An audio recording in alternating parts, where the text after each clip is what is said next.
사도행전 5장 3절로 5절 말씀입니다. 5장 3절로 5절 말씀으로 기록되어 있는데 사도행전 5장 1절로 11절까지 함께 합독하겠습니다. 사도행전 5장 1절로 11절 시작. 아나니아라 하는 사람이 그의 아내 삽비라와 더불어 수유를 팔아 그 값에서 얼마를 감추매 그 아내도 알더라. 얼마만 가져다가 사도들의 발 앞에 두니 베드로가 이르되 아나니아야 어찌하여 사탄이 내 마음에 가득하여 내가 성료 수이고 땅값 얼마를 감추었느냐. 그대로 있을 때에는 내 땅이 아니며 판을 후에도 내 마음대로 할 수가 없더냐. 어찌하여 그 일을 내 마음에 두었느냐. 사람에게 거짓말한 것이 아니요 하나님께로다. 아나니아가 이 말을 듣고 엎드려져 혼이 떠나니 이 일을 듣는 사람이 다 크게 두려워하더라. 젊은 사람들이 일어나 시신을 짜서 빼고 나가 장사하니라. 3시간쯤 지나 그의 아내가 그 일어난 일을 알지 못하고 들어오니 베드로가 이르되 그 땅 판값이 이것뿐이냐 내게 말하라 하니 이르되 이것뿐이라 하더라. 베드로가 이르되 너희가 어찌 함께 꾀하여 주의 영을 시험하려 들었냐. 보라 내 남편을 장사하고 오는 사람들의 발이 문 앞에 이르렀으니 또 너를 메어 내가리라 하니 곧 그가 베드로의 발 앞에 엎드려져 혼이 떠나는지라. 젊은 사람들이 들어와 죽은 것을 보고 메어다가 그의 남편 곁에 장사하니 온 교회와 이 일을 듣는 사람들이 다 크게 두려워하니라. 아멘. 자, 오늘은 사도행전 5장의 말씀입니다.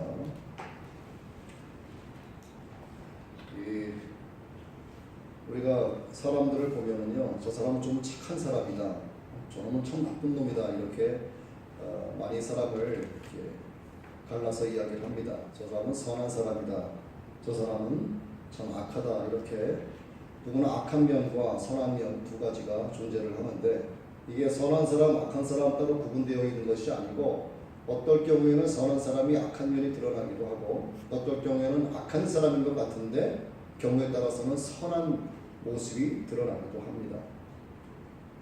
선한 면이 더 많이 드러나 보이고 많은 사람들에게 그렇게 모습을 보이면 저 사람은 대체적으로 착한 사람들이다 라고 많은 사람들이 이야기를 하고, 많은 사람들에게 좀 악한 모습을 보이는 사람이면 많은 사람들이 그를 일컬어서 저는 참 악한 놈이다 라고 이야기를 하죠. 그런데 평상시에는 참 선한 사람처럼 보이다가도 어떤 특별한 상황에 처해지거나 어떤 특별한 무엇인가로 인해서 그 사람이 악하게 돌변할 때도 있어요. 그것이 아나니아와 삽비라 같은 재물 때문일 수도 있고 어떤 재화 이런 것일 수도 있고, 뭐 경우에 따라서는 어떤 명예를 지키기 위해서, 경우에 따라서는 어떤 권력을 놓치지 않기 위해서, 그렇게 그걸 지키기 위해서 그렇게 변해가는 경우가 있습니다. 오늘 본문의 아나니아와 삽비라가 바로 견물생식이죠. 현찰이 눈에 보이기 전까지는 이 땅을 팔아서 나도 하나님 일에 이렇게 써야 되겠다라고 생각을 하고 다짐을 했었는데, 눈앞에 이제 현찰이 보이는 거죠. 견물생식 때문에 비참한 최후를 맞이한 사람들로 오늘 말씀에 등장을 하고 있습니다. 또 한 곳이 있죠. 바로 여호수아서에 있는데, 여호수아서의 여리고 함락은 하나님께서 임마누엘 하심을 정말 뼛속 깊이 느낄 수 있게 해주는 그러한 사건이었습니다.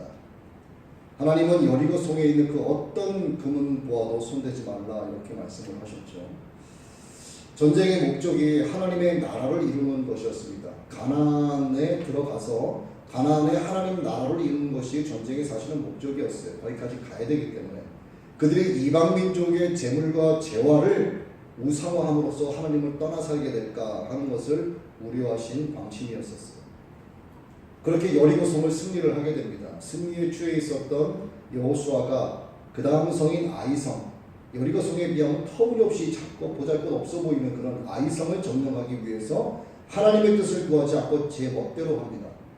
그래서 불과 2-3천 명밖에 안 보내는 거죠. 대패를 하게 되죠. 결국은 여호수아는 옷을 찢고 이스라엘 장로들과 함께 여호와의 궤 앞에 땅 앞에 엎드려서 하나님께 회개를 합니다. 티끌을 뒤집어 쓰고 날이 저물도록 회개 기도를 하는 거예요. 그때 하나님의 음성이 이렇게 들려옵니다. 이스라엘이 범죄하여 내가 그들에게 명령한 나의 언약을 아니었으며 또한 그들이 온전히 바친 물건을 가지고 도둑질하며 속이고 그것을 그들의 물건들 가운데 두었느니라. 이는 여호와의 언약을 어기고 이스라엘 가운데서 망명된 일을 행하였음이라 하셨다 하라 하고 여호수아에게 말씀 명령을 하시는 거죠. 여호수아가 하나님의 그 말씀을 듣고 다음날 일찍 일어나서 범죄자를 물색하기 시작을 합니다.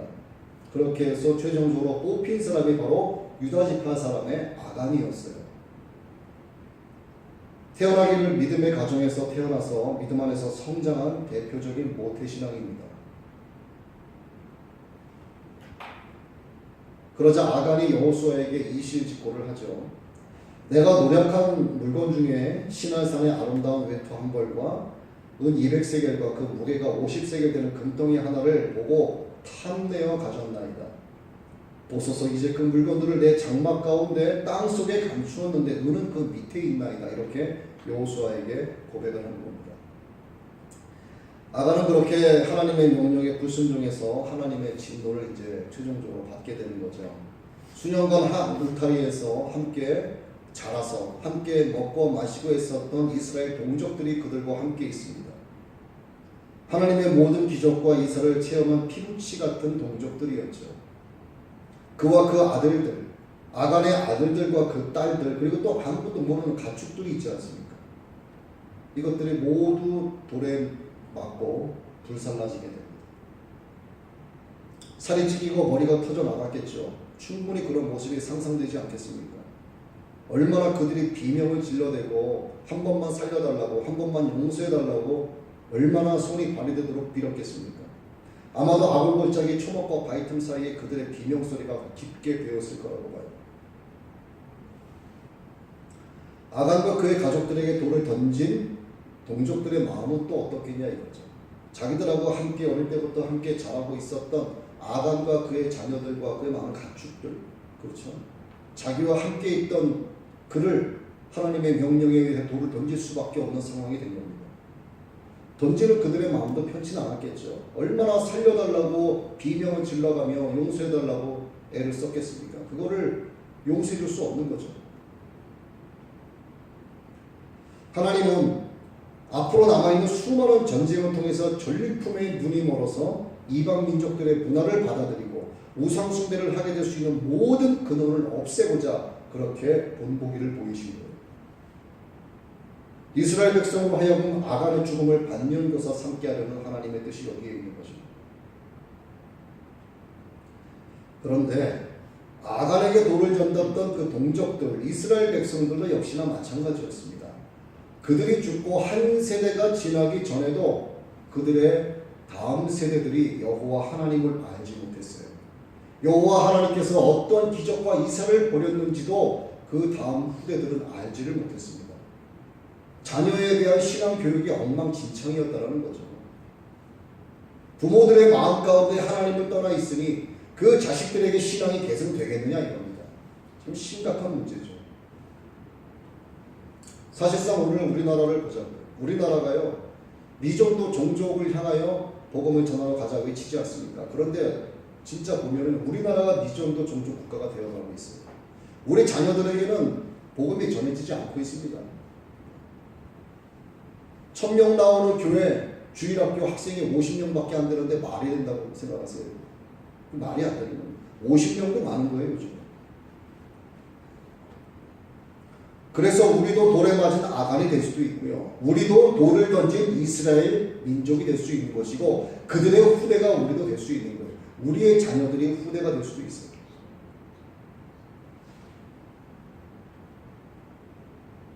바로 이 나라가 미존도 종족 국가가 되어가고 있다고 하는 증거가 교회들을 통해서 나타나고 있는 것입니다. 본문 사도행전 5장의 아나니아와 삽비라 부부의 사건은 교회가 막 불일듯 부흥하고 있는 그 예루살렘 교회가 바로 그 현장이었어요. 아나니아 부부는 헌금을 목적으로 밭을 팔았습니다. 그런데 그중 일부를 떼어놓고 나머지 헌금하면서 이게 전부다라고 베드로 앞에 갖다 놓은 거죠. 베드로가 이는 성령을 속인 것이다 라고 말을 하자 그들 부부가 베드로 앞에서 온 순서대로 죽어서 실려 나갔습니다.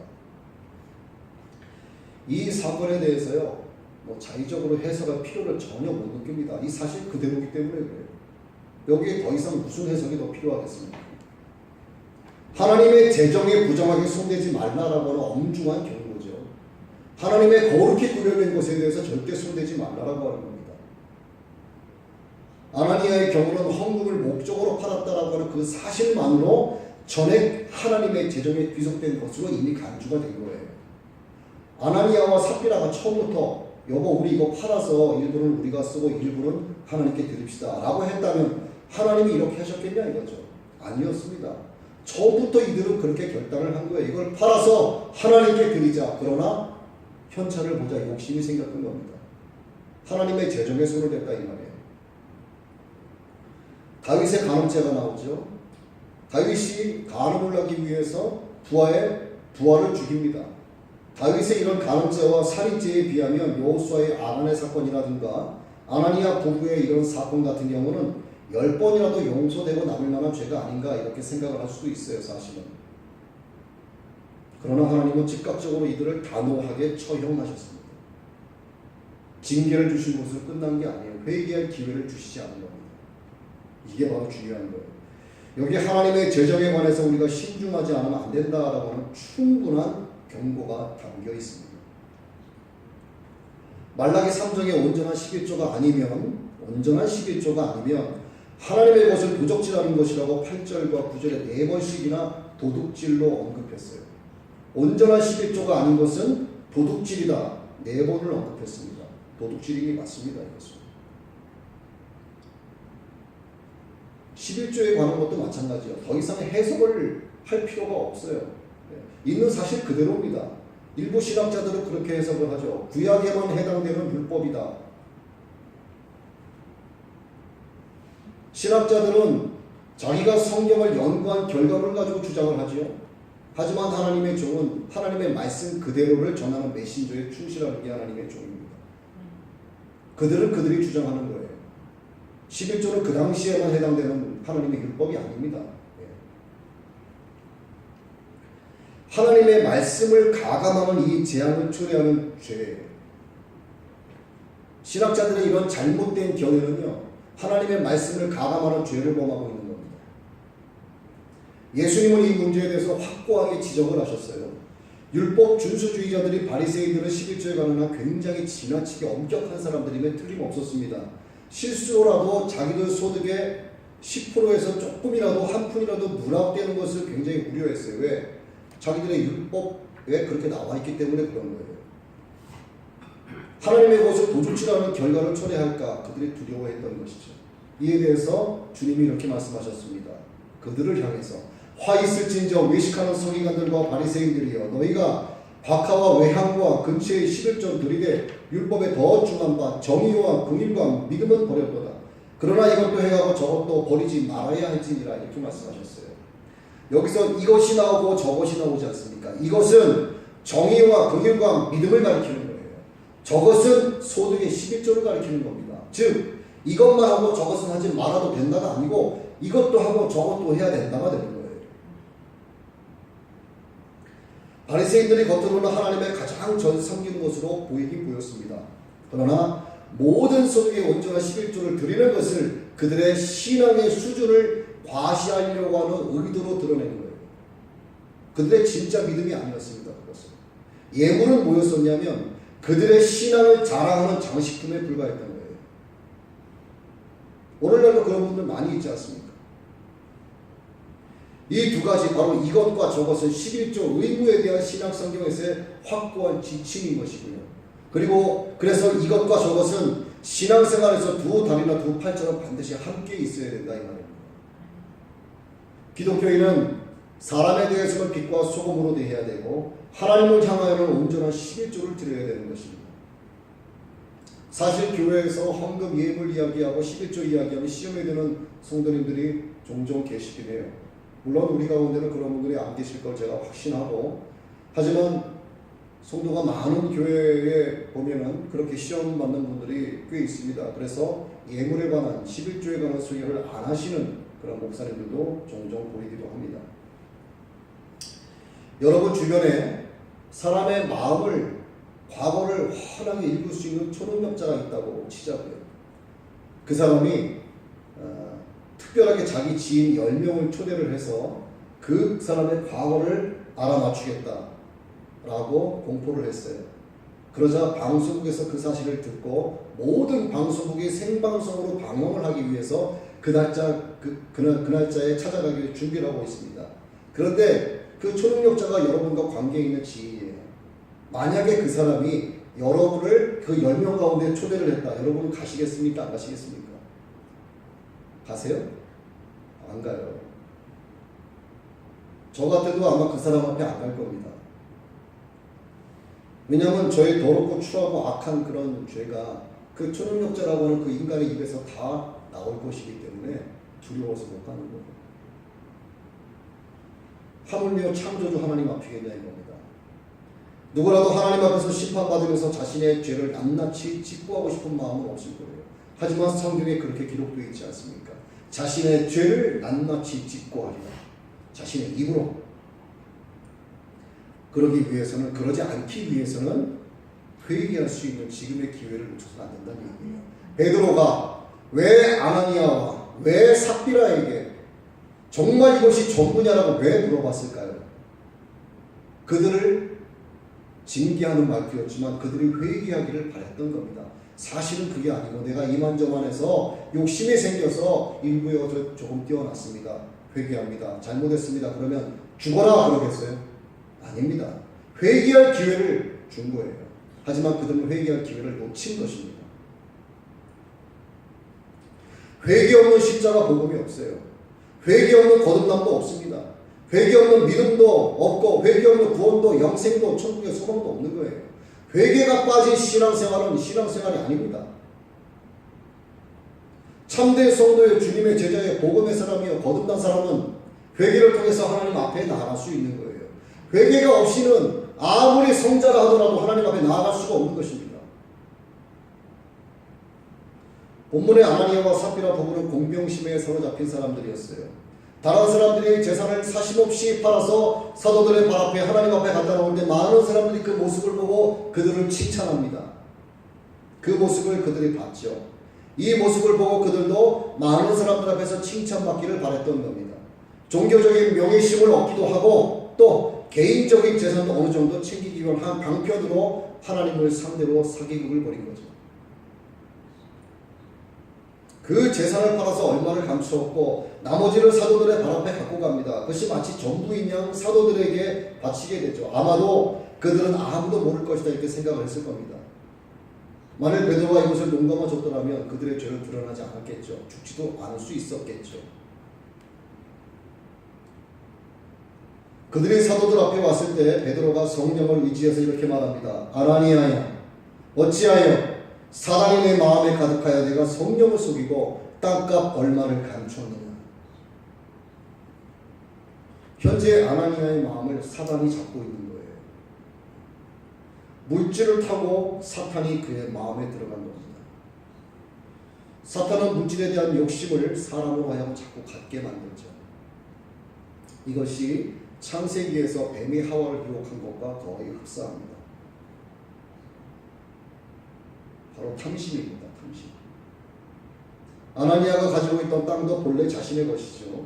땅을 판 이후에도 현차 챙긴 것도 자기 거예요. 자기 마음대로 쓸 수 있습니다. 그러나 땅을 팔아서 하나님께 드리겠다고 했던 말과 함께 그것은 거룩히 구별된 하나님의 것으로 귀속이 된 거예요. 그 결단한 순간부터.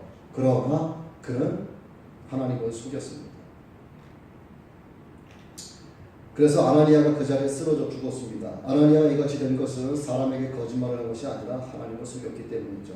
자, 3시간쯤 지나서 남편 아나니아가 안 와서 그랬는지 몰라도 삽비라가 들어옵니다. 베드로가 그 아내에게도 똑같은 질문을 하죠. 그 땅 판값이 이것뿐이냐 내게 말하라. 그 아내 삽비라가 아무 일 없다는 듯이 네 이뿐입니다 라고 대답을 하죠. 그때 베드로가 말합니다. 너희가 어찌 함께 꾀하여 주의 성령을 시험하려 드느냐. 결국 삽비라도 죽어서 남편과 함께 묻히고 말았습니다. 아나니아란 이름의 뜻은요 하나님의 은총이란 뜻이에요. 삽비라라는 이름의 뜻은요, 사파이어라는 보석의 이름입니다. 이 사파이어가 계시록의 청옥으로 나옵니다. 그들의 이름이 정말 아름답죠. 그런데 그 아름다운 이름을 가진 부부였지만 이름값 제대로 하지 못하고 비참하게 죽고 말았습니다. 여기서 비극의 여인 삽비라를 좀 살펴보겠습니다. 첫째, 그녀는 자칭 기독교인이었어요. 자칭 신앙인이었습니다.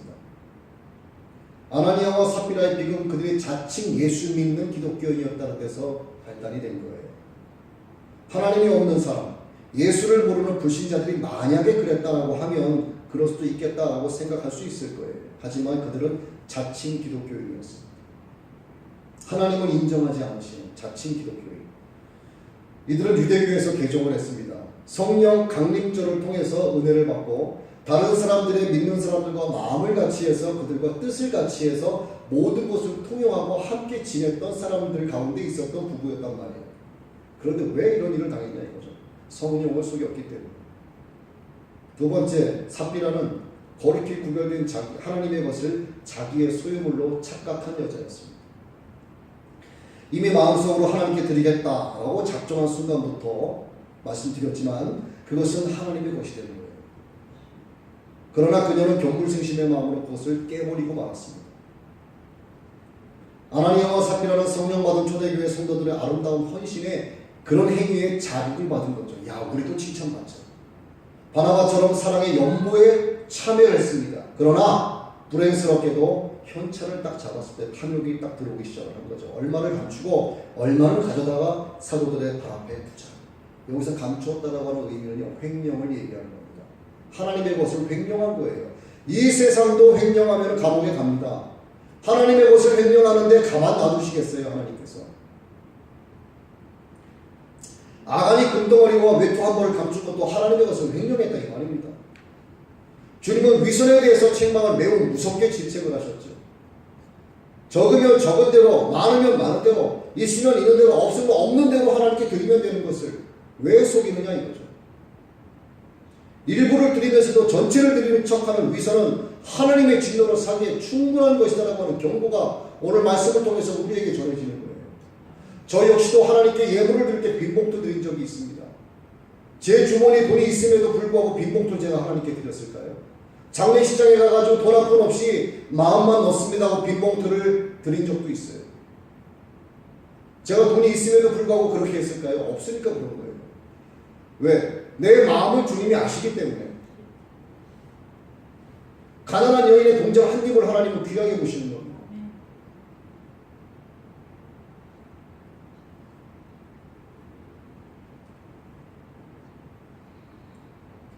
우리는 신앙생활을 하면서 이런 위선의 죄를 참 자주 저지릅니다. 꼭 예물에 관한 것이 아니더라도 마찬가지. 우리가 입술로만 하나님을 사랑합니다라고 하면서 행동은 그렇게 안 해요. 이것도 위선입니다. 내 온 마음과 정성과 뜻과 힘을 다하여 하나님을 사랑하고 헌신하겠습니다라고 하지만 내가 할 수 있는 것까지만 하는 거예요. 더 할 수 있음에도 이것 조금 더 하면 내 몸이 피곤하고 지치니까 난 못하겠어. 아니죠. 그렇습니다. 여러분보다 계산에 빠르신 분이 하나님이십니다. 계산은 하나님이 하시면 되는 거예요. 바로 이러한 것이 하나님 앞에 위선이라 이 말입니다. 겉으로 보기엔 누구보다 열심인 것 같죠. 겉으로 보기엔 굉장히 헌신하는 것 같습니다. 그러나 정작 교회에 무슨 중요한 일이 있다. 연합 예배가 있다. 어떤 특세가 있다. 일반적이지 않은 교회 내외 대외적인 행사가 있다라고 했을 때 그 자리에 보이지 않는 사람들이 꼭 있어요. 이것도 위선입니다.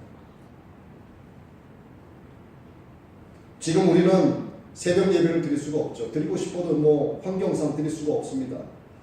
하지만 우리가 하나님께서 성전을 예배 주시고 새벽 기도를 할 때 저도 가끔 가다가 특세를 할 거예요. 여러분 그때 다 나오셔야 됩니다. 자기의 소유물로 스스로 위선의 죄에 빠진 아나니아와 삽비라 부부이거나 자기의 헌신과 봉사와 섬김을 스스로 속이면서 경건의 모양만을 드러내는 사람이거나 다를 바 없다는 얘기예요. 스스로 속이는 이 위선적 유혹에서 여러분 자유하시길 바랍니다. 셋째, 삽비라는 돕는 필러스의 본부를 잃은 사람입니다. 범죄적으로 죄목 중에 방조죄라는 게 있죠. 이는 직접 그 죄를 지은 것이 아니지만 어떤 죄를 누가 저지를 때 그것이 죄인 줄 알면서도 묵인하고 고무하고 협조하는 죄를 가리켜서 방조죄라고 이야기합니다. 하나님은 아담에게 하와를 붙였는데 그의 책임은 돕는 배필이었죠. 그것은 아내들에게 주신 무겁고 중요한 책무입니다. 남편이 잘할 때 격려하고 죄를 범하거나 도모할 때 그것을 말리려고 설득하고 권면하고 애원해서 그걸 막아야 되는 것이고, 무엇인가 힘겨워하고 어떤 일이 있는 괴로워하는 모습을 보이면 저에게 옆에서 용기를 북돋아주고 힘이 되어주는 것이 돕는 배필의 중요한 책무입니다. 우리나라에 노숙자로 지내는 사람 90% 이상이 아내 때문에 집을 나갔다고 이야기합니다. 이것은 사실입니다. 남편의 잘못되고 불행한 행위를 알면서도 묵인하고 공유하면서 협조까지 한 이 삽비라는 돕는 배필로서의 역할을 잘 못한 여인이고, 남편을 돕는 여인이 아니라 망하게 한 여인이라는 책망을 면할 수 없게 된 거예요.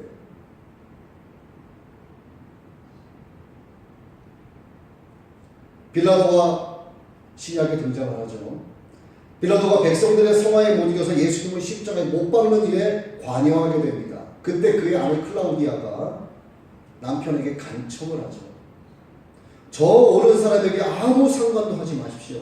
내가 그 사람으로 인하여 굉장히 애를 많이 썼습니다. 하면서 그 남편이 범죄할 때 그 발 아래 엎드려서 울면서 애원했습니다. 그녀는 아내의 본분을 다한 사람이에요. 용신보감에 보면 어진 아내는 남편을 귀하게 만들고 악한 아내는 남편을 천하게 만든다는 말이 있습니다. 이것은 남자도 해당이 되는 얘기예요.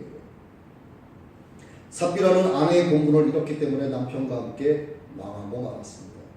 네 번째, 회개의 기회를 놓친 여인입니다.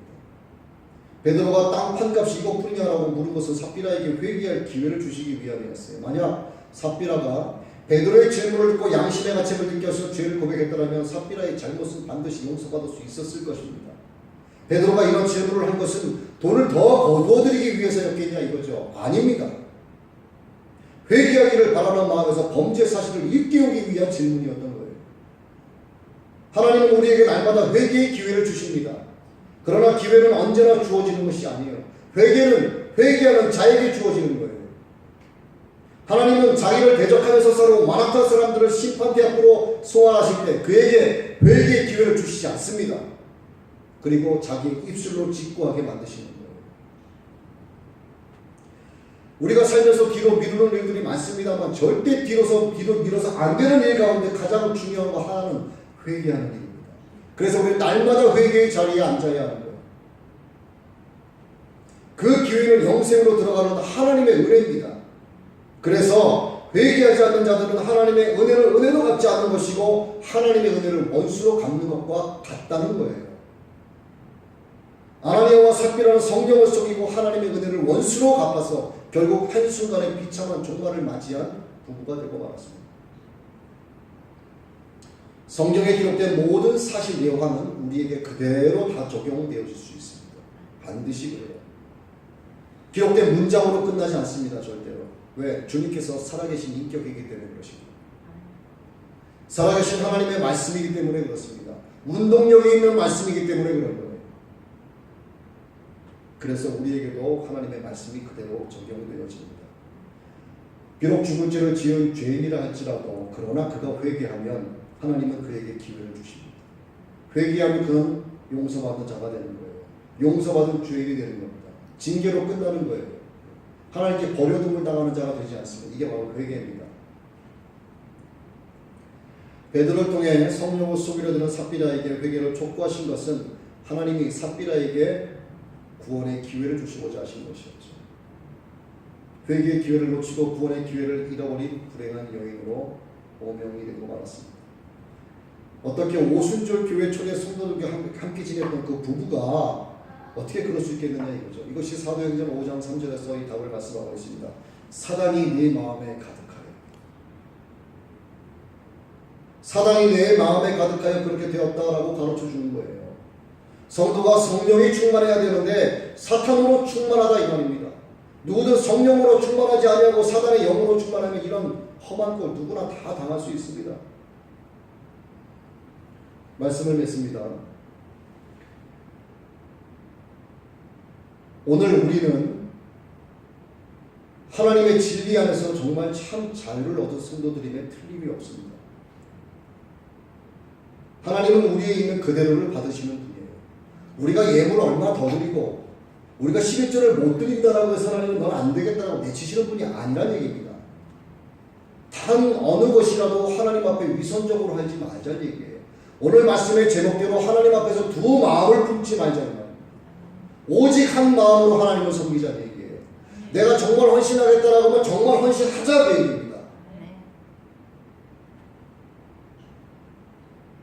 다른 사람이 이렇게 한다고 해서 내가 그를 흉내낼 필요도 없고 저놈이 저렇게 한다고 해서 내가 저놈을 시샘할 이유도 전혀 없어요.